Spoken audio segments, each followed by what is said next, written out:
You know that sound, that horrible sudden thud, followed by a wail?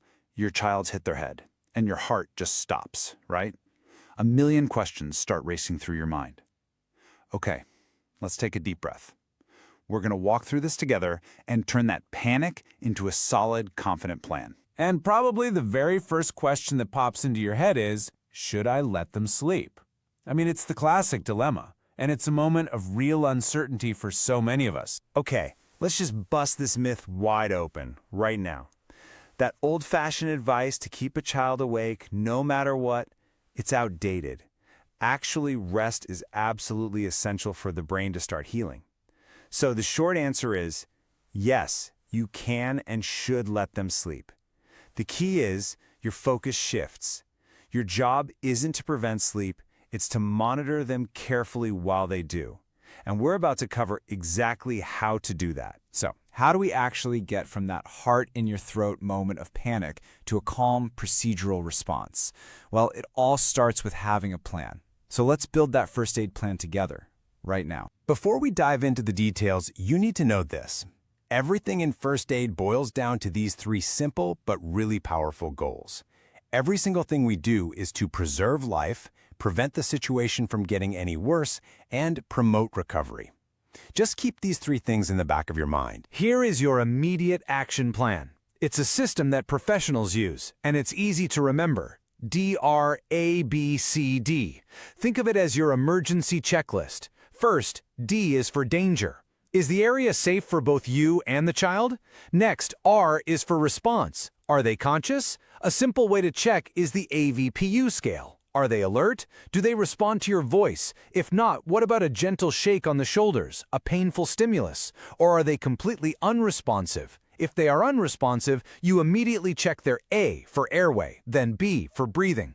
Look, listen, and feel for no more than 10 seconds. If they are not breathing normally, that's your cue. You call 999 right away and start CPR. Right, so we've got the what to do part down.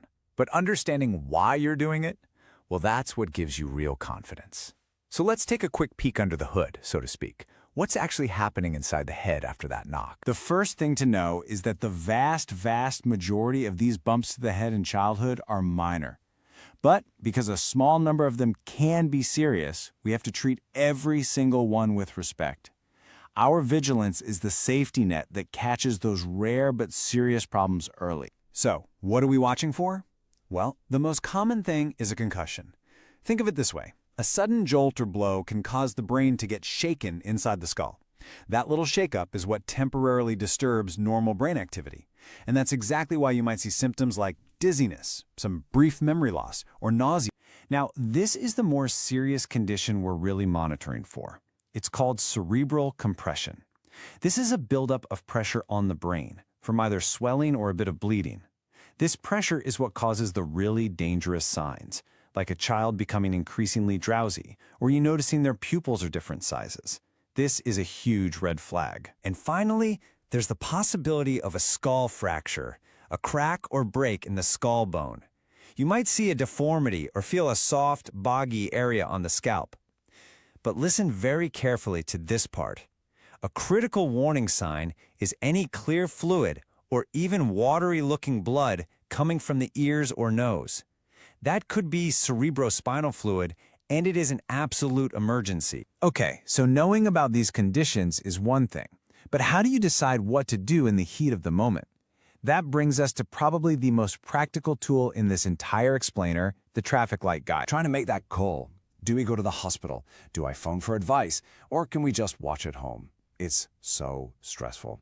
But this brilliant, simple guide from the experts at Alder Children's Hospital is designed to take that guesswork away. Okay, this is the one. This is the slide to screenshot, memorize, stick on your fridge. This is your decision-making tool. It's so clear. If you see any symptom in that red column, things like vomiting more than twice, confusion, drowsiness, losing consciousness even for a second, or having a seizure, you go straight to the emergency department or call 999. No hesitation. For symptoms in the amber column, like a headache that just won't quit or seems to be getting worse, that's when you need to get medical advice. Call your GP or NHS 111. And for the green column, they're alert, maybe they threw up once, they have a mild headache, self-care at home is fine, but you continue to watch carefully. It's that simple. Red, amber, green. All right, so you've used the traffic light system and you're in the green or maybe amber zone. What does monitoring and recovery actually look like over the next couple of days? The first 48 hours are the most critical. Monitoring means checking on them periodically, and yes, that includes overnight. Remember, you're not keeping them awake, you're just gently rousing them. You might give a little nudge or whisper their name just to see that they stir and then settle back down easily.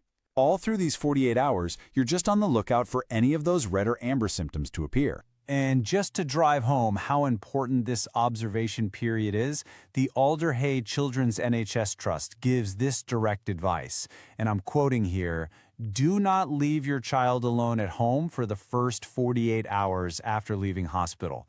This isn't about paranoia, it's just about being present and being prepared. Let's tackle one more common question. What about the trusty bag of frozen peas? Well, this distinction is really important. An ice pack is fantastic for the outside of the head. It reduces that big goose egg, the swelling, and it helps soothe the pain. What it doesn't do is treat the injury on the inside, the concussion. It can't reduce any pressure that might be building in the skull. So, just remember, ice is for the bump, but observation is for the brain. After a concussion, the brain needs time to heal. Think of it like a sprained ankle. You wouldn't run a marathon on it the next day. A graded return to activity is absolutely key. This means they should be totally symptom-free for at least a week. You want to avoid activities with a high risk of another impact, so no contact sports, no trampolining, no really rough play. It's all about a slow, gradual return to school and normal life. That's the safest path to a full recovery. So, after all of that, you are now equipped. You are prepared for the what-ifs with a calm, structured plan. So I'll just leave you with this to think about. The next time you hear that thud, what is the one thing, the one tool or idea from this explainer that you'll remember to keep you in control?